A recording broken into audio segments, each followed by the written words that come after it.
নেপালে অশান্তি রাজ এবং নেপাল সীমান্ত আমাদের পানি ট্যাঙ্কির সঙ্গে, পাশে নেপাল, এপাশে পানি ট্যাঙ্কি। আপনি জানেন এই পানি ট্যাঙ্কির ব্যবসায়ীদের যে দোকানগুলো রয়েছে তাদের কত টাকা করে রোজগার হতো?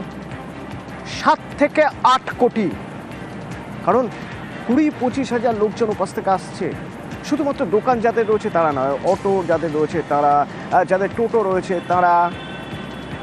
তাদের এখন রোজগার শূন্য প্রায়। কি অবস্থা তাদের, কি বলছেন তারা? বিশ্বজিৎ রয়েছেন সরাসরি আমার সঙ্গে পানি ট্যাঙ্কি থেকে। বিশ্বজিৎ,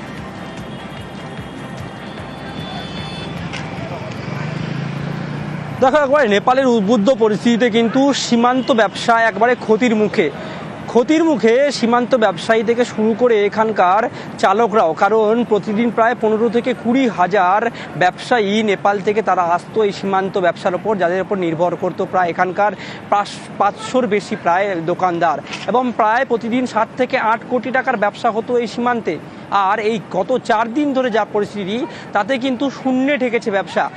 এখন মিলিয়ে প্রায় 30 কোটি টাকার লোকসান ভুগছে এই সীমান্তের ব্যবসা। তোমাকে যদি একবার জানিয়ে রাখি যে প্রতিদিন 15 থেকে 20 হাজার মানুষ, নেপালে মানুষ, তারা কিন্তু আসতো এই সীমান্তে, এবং সেখান থেকে কাপড়, জুতো, মোবাইল থেকে শুরু করে একাধিক যন্ত্রপাতি জিনিস তা কিন্তু নেপালে যেত। আর নেপালের এই পরিস্থিতিতে ইতিমধ্যে কিন্তু একেবারে বন্ধ প্রায় শতাধিক দোকান। কবে নেপালের পরিস্থিতি স্বাভাবিক হবে সেদিকে তাকিয়ে রয়েছে এখানকার ব্যবসায়ীরা। একই অবস্থায় এখানকার বিভিন্ন টোটো, অটো চালক থেকে শুরু করে 4 চাকার গাড়িদের। কারণ নেপাল থেকে কোনো মানুষ আসছে না, যার জেরে তারা কিন্তু একেবারে সর্বশান্ত অবস্থা। পুজোর মুখে এই ক্ষতি কতটা তাদের প্রত্যেক জীবনে সামাল দেবে সে কিন্তু তারা কিন্তু ইতিমধ্যে তারা চিন্তার ভাঁজ ফেলছে। এবং এই মুহূর্তে ইতিমধ্যে পরিস্থিতি বলি, প্রতিদিন প্রায় 400 মানুষ যারা আসছেন প্রত্যেকেই আটকে থাকা ভারতীয়। নতুন করে কোনো নেপালি নাগরিক কিন্তু সীমান্তে প্রবেশ না করায় চিন্তার ভাঁজ কিন্তু আরও বাড়ছে। ইতিমধ্যে নেপালের যে উদ্বুদ্ধ পরিস্থিতি, তাতে কিন্তু নতুন করে নেপালে যখন অন্তর্বর্তী সরকার যতক্ষণ না প্রতিষ্ঠা হবে ততক্ষণ পর্যন্ত কিন্তু চিন্তার ভাঁজ রয়েছে এই ব্যবসায়। আদৌ কবে শান্তিতে ফিরবে নেপাল সেদিকে তাকিয়ে রয়েছে এখানকার ব্যবসায়ীরা। এক কথায় বলা চলে যে নেপালের উদ্বুদ্ধ পরিস্থিতিতে আজ পড়ল এই সীমান্ত ব্যবসায়, এবং সেই সীমান্ত ব্যবসা কবে স্বাভাবিক হবে সেদিকে তাকিয়ে রয়েছে এখানকার ব্যবসায়ীরা। অতনু, ওকে। হঠাৎ করে এই পরিস্থিতি আমাদের এখানে হলো। গত শনিবার দিনও আমাদের এখানে ব্যবসা ঠিক ছিল। এখানে একটা আশা ছিল যে আমাদের যারা নেপাল থেকে ক্রেতারা আসেন, ওনারা এই দুর্গাপূজার টাইমে একটা বিশাল অঙ্কের একটা বিক্রির ফিগার হতো। পার ডে প্রায় 7 থেকে 8 কোটি টাকা আমাদের এই পানি ট্যাঙ্কিতে ট্রানজ্যাকশনটা হতো। দেখা যাচ্ছে যে আমাদের বিভিন্ন দোকান, যারা বিভিন্ন সামগ্রী নিয়ে বসে আছেন, ম্যাক্সিমাম দোকানই বন্ধ আছে। ব্যবসা বলতে তো জিরো, কিছুই নাই, খালি টাইম পাস করতেছি। তার মধ্যে যে পরিস্থিতি, পানি ট্যাঙ্কি না হলেও তো 20 হাজার লোক ডেলি আসতো, কিছু হলে তো আমরা বেচা কিনে দোকানদারি করতাম। যেরকম পূজার সামনে সবাই কাপড়ের দোকানগুলো হাহাকার করতেছে, পূজার আছে আর 15 দিন, এর মধ্যে কি করতে পারবো? আর এই পরিস্থিতি যদি থাকে তাহলে আমাদের তো অবস্থা খুবই খারাপ। যেদিন থেকে এই ঘটনাটা হয় তারপরের থেকে তো আসি আর ঘুরে যাই বাড়ি। মানুষজন নাই, যে 1-2টা আসতেছে এখন, ওই কয়েকটা তো বাসেই চলে যাচ্ছে। আমাদের ব্যবসা বাণিজ্য মানে একদম বাজে অবস্থা। এখন সবার অবস্থা ওই 2টা-1টা করে যায় আর কি। হ্যাঁ, সবাই মোটামুটি এখন সারাদিন বসে থাকবো, আবার বিকালবেলা বাড়ি। আমরা তো চাইছি যে পূজার আগেই যদি খুলে যায় তাহলে আমরাও একটু মানে সুবিধা হইতো। মহেশতলায় আমাদের পাড়া আমাদের সমাধান ক্যাম্প, আর সেই ক্যাম্পে আটকে রাখা হলো কাউন্সিলরকে। কেন না, তার কারণ তার বিরুদ্ধে অভিযোগ তিনি কাজ করেননি। এরপর পুলিশ গিয়ে তাকে উদ্ধার করে নিয়ে আসে।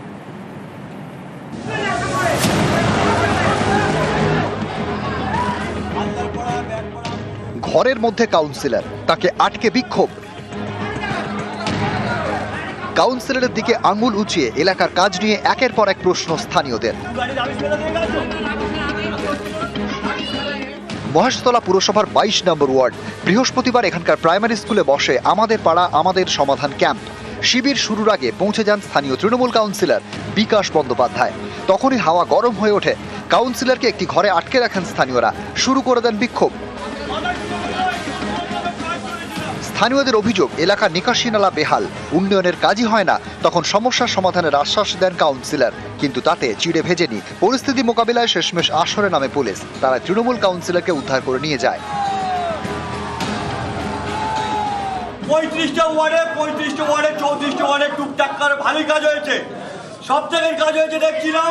আমাদের ওয়ার্ডের কাজটা কেন করছো না? ইউনিয়ন কোর্ট রোডে 1 হাঁটু জল।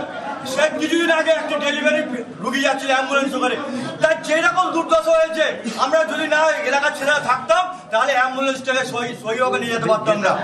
দীর্ঘদিন আমাদের রাস্তা খারাপ, জলের সমস্যা, এগুলো কাউন্সিলর কোনো মাথায় রাখেনি।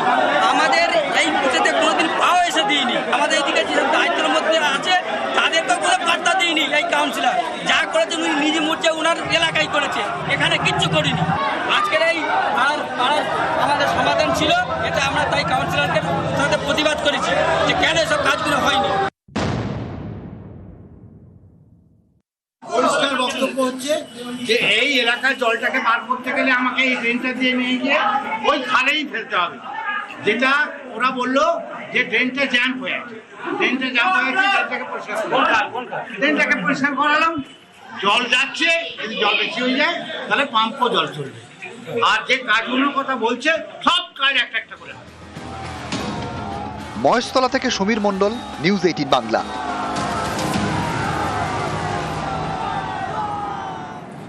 500 টাকা ফেললেই বার্থ সার্টিফিকেট পাওয়া যাচ্ছে পঞ্চায়েতে। ভাবুন একবার। এবং শুধু তাই নয়, পঞ্চায়েত তার বদলে রসিদও দিচ্ছে, সেখানে লেখা আছে 500 টাকা। উত্তর 24 পরগনার ঘটনা।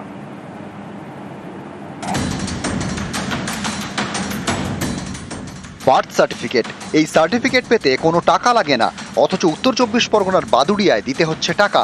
অভিযোগ, বার্থ সার্টিফিকেট পেতে 500 টাকা দিতে হচ্ছে পঞ্চায়েতকে। টাকা নিয়ে তারা রসিদও দিচ্ছে। উত্তর 24 পরগনার বাদুড়িয়ার চণ্ডীপুর গ্রাম পঞ্চায়েত। এখানকার বাসিন্দা হাবিব মণ্ডল তার ছেলের বার্থ সার্টিফিকেটের জন্য সম্প্রতি পঞ্চায়েতে আবেদন করেন।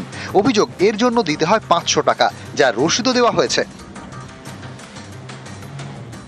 আমার ছেলের বার্থ সার্টিফিকেট পঞ্চায়েত রেজিস্ট্রি খাতায় নাম ছিল, যে কম্পিউটার সার্টিফিকেট দরকার। যথারীতি ওটা আমি পঞ্চায়েতে নিয়ে গেলাম। পঞ্চায়েতে নিয়ে যাওয়ার পরে ওখানে একটা জমা নিয়েছে। জমা নেওয়ার পরে বার্থ সার্টিফিকেটটা যখন দিতে গেছে তখন বলছে 500 টাকা না দিলে বার্থ সার্টিফিকেট হবে না। আমাদের চণ্ডীপুর গ্রাম পঞ্চায়েত পয়সা হলেই সবাই বার্থ সার্টিফিকেট পাবে, বাংলাদেশি হোক আর ইন্ডিয়ান হোক। এখানেই শেষ নয়, অনেকের অভিযোগ ডেথ সার্টিফিকেটের জন্য নাকি পঞ্চায়েতকে টাকা দিতে হয়। এটা ঠিক, চণ্ডীপুর পঞ্চায়েত থেকে বার্থ সার্টিফিকেট ডেথ সার্টিফিকেট নিতে গেলে টাকা দিতে হচ্ছে, এবং সেটা 500 টাকা থেকে শুরু, সেটা আরও বেশিও আছে। এটা সম্পূর্ণভাবে বেআইনি এবং অবৈধ। যেটা বাংলাদেশের থেকে রোহিঙ্গা হোক, অনুপ্রবেশকারী হোক, সবার ক্ষেত্রেই হবে এটা। টাকা দিলেই পেয়ে যাবে তারা। অবশ্যই এই বিষয়ে তদন্ত হওয়া উচিত। আমার জানা নেই, ঠিক আছে, আমি তো এটা শুনিনি। যদি এরকম হয় তাহলে কি আপনি তার ব্যবস্থা নেবেন? অবশ্যই স্টেপ নেব, অবশ্যই। উত্তর 24 পরগনারই দেগঙ্গা। এখানে তৃণমূল নেতার বিরুদ্ধে দাদাগিরির অভিযোগ জানিয়ে বুধবার রাতে তুলকালাম বাঁধে। দেগঙ্গা 1 নম্বর গ্রাম পঞ্চায়েতের হাসিয়া। দেগঙ্গা পঞ্চায়েত সমিতির বোন ও ভূমি কর্মাধ্যক্ষ রবিউল ইসলাম এই হাসিয়ার বাসিন্দা। তার বিরুদ্ধে নানা অভিযোগ। কখনো ভেড়ি পুকুরের টাকা জোর করে পকেটে পড়েন, কখনো আবাসের টাকা থেকে কাটমানি খান, কখনো বাসিন্দাদের হয়ে কথা বললে তৃণমূল কর্মীকে জরিমানা করেন। অভিযোগ, এভাবেই চলছিল দাদাগিরি। বুধবার রাতে রবিউল ইসলামের বাড়িতে যান তৃণমূল কর্মীরা, টাকা ফেরত চান। অভিযোগ, তখনই শুরু হয় মারধর, রড ছুরি নিয়ে হামলা। আহত হন বেশ কয়েকজন, তাদের ভর্তি করা হয় হাসপাতালে। রবিউলকে গ্রেপ্তারের দাবিতে দেগঙ্গা থানায় চলে বিক্ষোভ। এলাপের একটা পুকুর 7 বছর কোনো টাকা পয়সা দিচ্ছে না, সেই নিয়ে বিক্ষোভ। এবার যখনই সেই টাকার জন্য গিয়েছে, ও আগে ছিল, ওকে ধরে খুব মারধর করেছে। কে কে?